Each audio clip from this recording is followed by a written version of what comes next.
So this is one of my favorite pieces to demonstrate a choreography, a redundant choreography, and it's titled Grace, and it does kind of match the way the wrists flow through it very gracefully. What I see is the main idea are the eighth notes, which are the longer notes, and they're broken chords. In fact, they form broken chords. And then they have in between the unraveled 30 seconds and steps that direct themselves toward the eighth notes. So it's a good idea first to map out the eighth notes in this piece. In the first half, we're looking at the first half. So what I have here is F major, and it sort of unravels in a broken chord. It's in the second inversion, you could say, of F major, but just the idea that it's an F major unraveling harmony is important. So you have C, and I use my wrist, F, A. The next measure used does the dominant of F major, which is in actually root position. Dominant 7, I should say. C jumps up to the 5th, and then the 7th. And then it continues with the dominant. It's actually no 7th here. E, G, C. And now here we have an 8th note, C, going back to the tonic, A, back to C. So that's pretty much F major. Now we're going to a secondary dominant, which is going to spell what's called a dominant of G minor, which is a D7 chord. You see it in the left hand under what I'm going to play now, but even in the right hand you can sense that this is going to be a dominant of another key, a little bit of a modulation, just temporary. So we have a C with 3, and an A with thumb, and a D. So that's going to spell a D7 chord, which is the dominant of G minor, which happens to be the 2 chord of F major. So it's really a temporary kind of shift here. Then we have the G minor, B flat. I'm looking at the fingering. Fingering is important. Let's look at that fingering. 3, thumb, thumb. I'm doing all the 8th notes. Now that G minor becomes the 2 chord. It has 2 identities. It's a pivot chord. It's G minor in tonic, but it's also the 2 chord of F major. Let's think of it as the 2 chord going to the dominant now. Dominant of F major, and then F major, falling away, falling away. So I've outlined those principal long notes, which are 8th notes. Now how we execute these little rolled 30 seconds that keep going toward the directive toward the 8th notes is the choreography that we're going to use. But now I'm going to do one hand at a time so you can see what I do. So the C, and then I roll forward and level, forward and forward, rest up, level, forward and level, forward and rest, level, forward and level, forward and level, then comes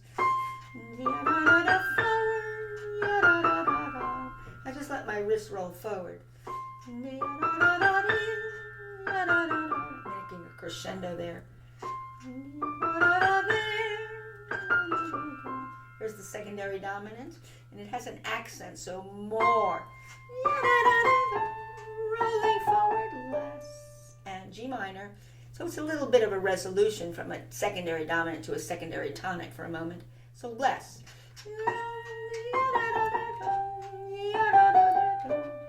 Rest. Now I start soft. This becomes the actual primary dominant of F major. Start less because it's a big crescendo.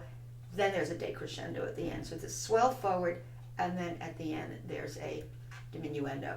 So start less, rolling forward, more arm weight, more arm, most, and less, and least. See that rolling wrist.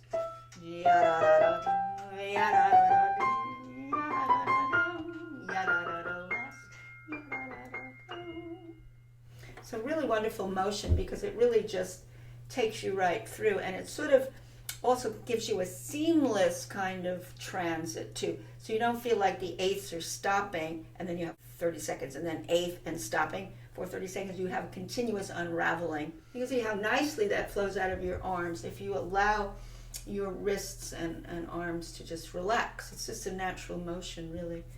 So that pretty much takes care of the first half. Now it does start very lightly, very lightly. It says leggero, which is this certain lightness. So the lightness can be less arm weight, but the same choreography with the wrists, the rolling forward wrists.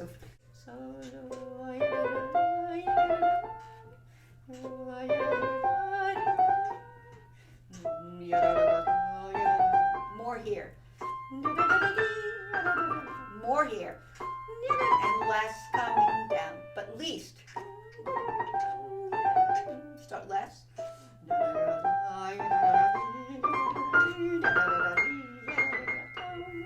Get the idea of what's happening there. Now the left hand should have very supple chords. Should have chords that are underbeddings of roundness and beauty. So when you play a chord, you don't get a punch.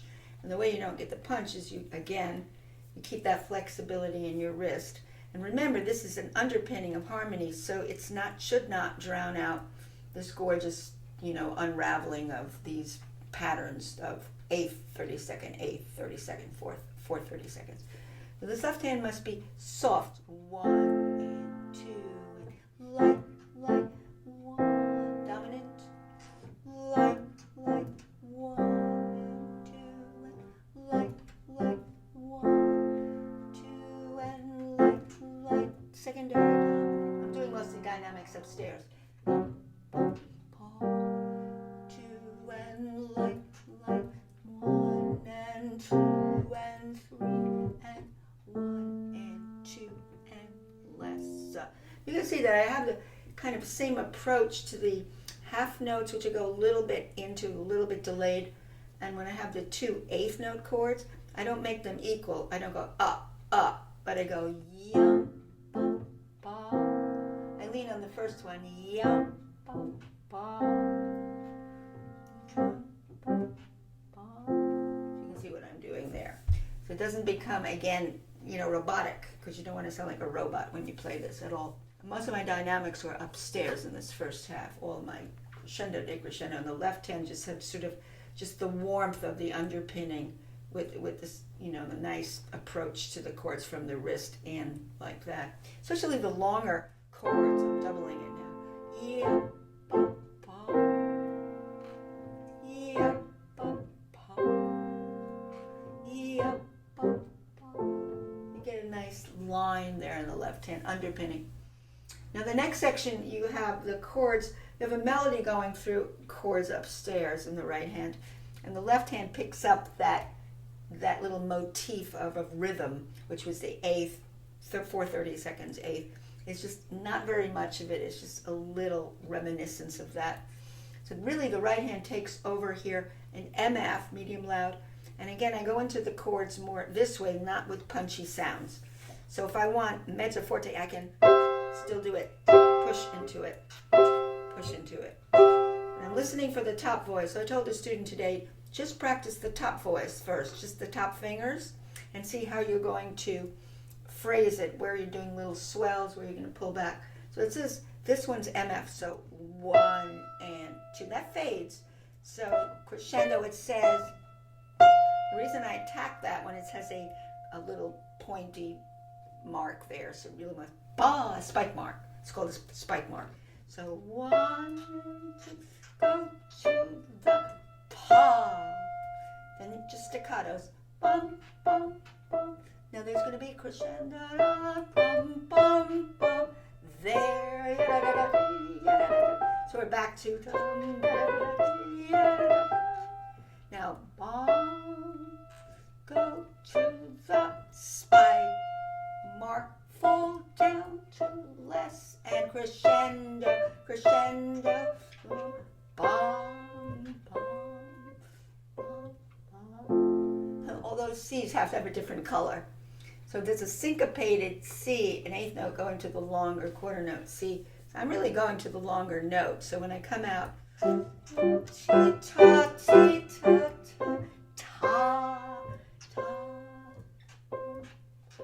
That's how I'm phrasing it, so I don't get bom, bom, bom, the same C's. They're actually falling away, and the left hand really helps that little bridge back to the beginning by kind of moving mostly in half steps, where it goes bom, bom, bom, bom, bom. Or hand is more here, less right hand. That's what's happening. Real careful how you do that. Okay, so that right hand, we see how we phrase in and out, but we need to hear the top voice through the chorus.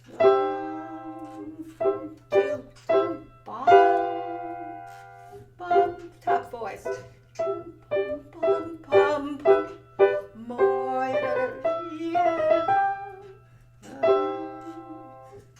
Go to there, fall down to crescendo, there, less and least.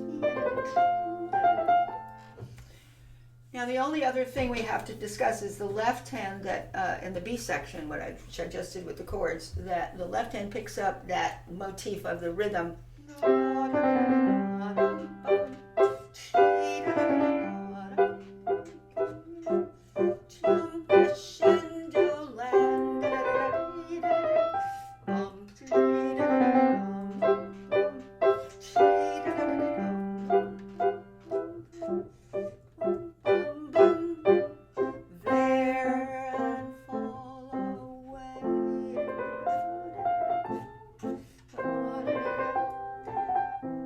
So you get the idea. In terms of pedaling, I do a little bit of pedal on these half note chords, but I get off it quickly so the pedal doesn't run into the 30-second steps. So I'll do it in slow-mo. So put down the pedal on these half notes, just dab it.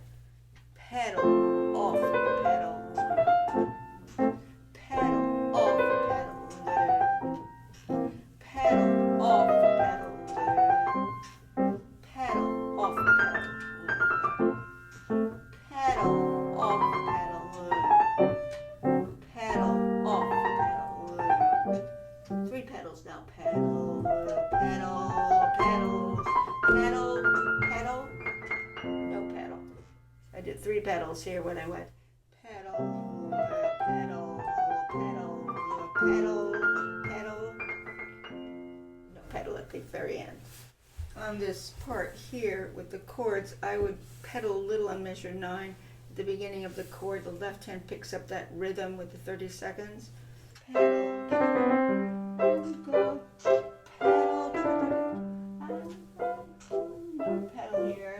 Pedal, no pedal, and pedal, and go to pedal, and falling down, crescendo, and pedal, no pedal. So you get the idea of what I'm doing with the pedal.